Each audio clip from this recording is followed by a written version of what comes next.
हो. या कार्यक्रमाचे अध्यक्ष डॉक्टर किरण देशपांडे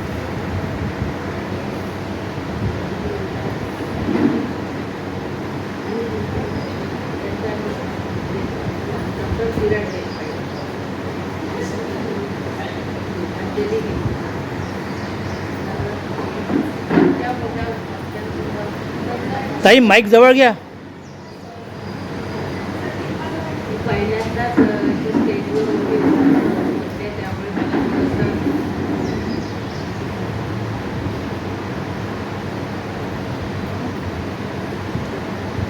हिंमत होत नाही आहे बोलायची, पण तरी प्रयत्न करते. कुटुंब या विषयावर बोलायला सांगितले. प्रत्येकाची कुटुंबाची व्याख्या ही प्रत्येकाच्या दृष्टीने वेगळी वेगळी आहे. स्त्री शक्ती आणि कुटुंब कुटुंब स्त्रीशिवाय कुटुंब नाही, स्त्री शक्तीशिवाय कुटुंब नाही. आणि आजचा दिवस जो स्त्री शक्ती दिन आणि जो स्थापनेचा दिवस होता नवरा महिना आणि कुटुंब असा एकत्र जो योग आलेला आहे, तर जसं मी म्हटलं की कुटुंबात स्त्रीशिवाय कुटुंब नाही. आज आपण बघतो की कुटुंब प्रत्येकाचं कुटुंब कुठलं, कोणाचं मोठं असेल, कोणाचं त्रिकोणी कुटुंब असतं, कोणाचं चौकोनी कुटुंब असतं. कुटुंब कोणाचे आपण सारखे असतात. प्रत्येकाच्या कुटुंबाची आकृती निराळी असते, तशीच प्रकृती पण निराळी असते. प्रत्येकाच्या कुटुंबात वेगवेगळ्या प्रकारच्या भिन्न भिन्न स्वभावाच्या व्यक्ती राहतात. पण त्या सगळ्यांना सांभाळून घेऊन ते कुटुंब व्यवस्थित आनंदी हसत खेळत राहणं हे घरातल्या सर्वांवरच अवलंबून.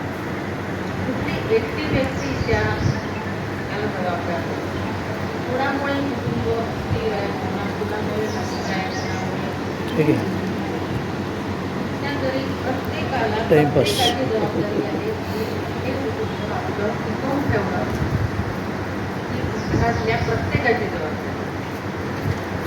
आणि सगळ्यात जास्त तर आपण बघतो तर जबाबदार स्त्रीलाच आपल्याला. कुठेही काहीही झालं, घरात कुठं काही वाजलं, कमी जास्त काही झालं, तरी पण घरातल्या स्त्रीलाच जबाबदार ठरवल्या जातं.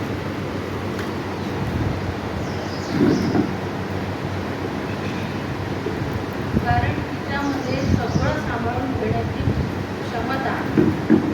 कोणी बोललं सहन करेल, कोणी चार पावणे आले ते सहन करेल, असं करत आणि काहीही झालं तरी शेवटी जबाबदार हे स्त्रीलाच म्हटल्या जातं. घरामध्ये घर सांभाळण्याची जबाबदारी ही स्त्रीचीच आहे. तरी पण कुटुंब हे एकट्या स्त्रीने चालत नाही, त्याला दोन पुरुषांची बसवावीच लागते. प्रत्येकाला वाटतं की नवीन सगळ्या जबाबदाऱ्या व्यक्तीच सांभाळली. काही काही स्त्रिया पडतात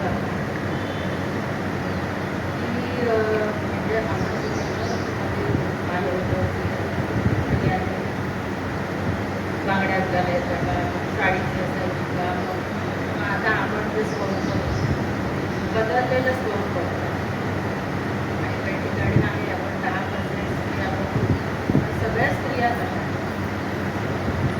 व्यवस्थित सांभाळत, कुटुंब व्यवस्थित सांभाळत, घरातलं घरात दर्पण टिकवत आजही सगळ्या स्त्रिया करतात. 70% स्त्रिया म्हणतात मुलींनी आपल्या नवऱ्याला सांभाळत करतात. बरंच काही बोलायचं आहे, पण माझी हिंमत होत नाही आहे.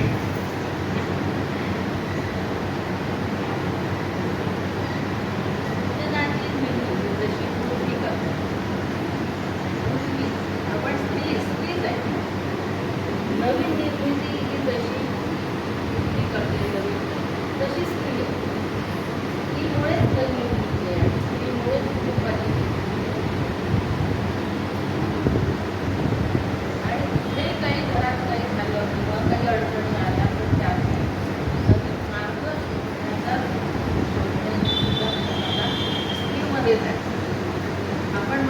घराचा भक्कम पाया जो आहे म्हणजे जो पुरुष आहे तो सांभाळते, पण त्याच्या पाठीशी स्त्री पण लागते. पुरुष तर असतोच, पण काही वेळेला कुठलं काही संकट आलं तर तो घाबरून जातो. पण घरातली स्त्री सोबतीला असेल तर त्या संकट आला तो सांभाळून घेऊ शकतो. त्यामुळे पुरुष आणि स्त्री दोघांनी एकत्र असल्याशिवाय कुटुंब चालत नाही. कुठल्याही स्त्रीने असं म्हटलं तर मी एकटी सगळं करून टाकली, की काही गोष्टी लहान स्त्री करूनही जाते. पण काही वेळेला आपली मुलं असतात, त्यांचं पुढचं भविष्य असतं. आईने घर सोडून निघून जाणं, मला स्वतंत्र काही करायचं आहे, असं काहीतरी स्वतःचं काहीतरी वेगळं करायसाठी घर सोडून जाणं, पुरुषाला एकटं टाकून, ह्या सगळ्या गोष्टींचा परिणाम पुढे जाऊन जातो.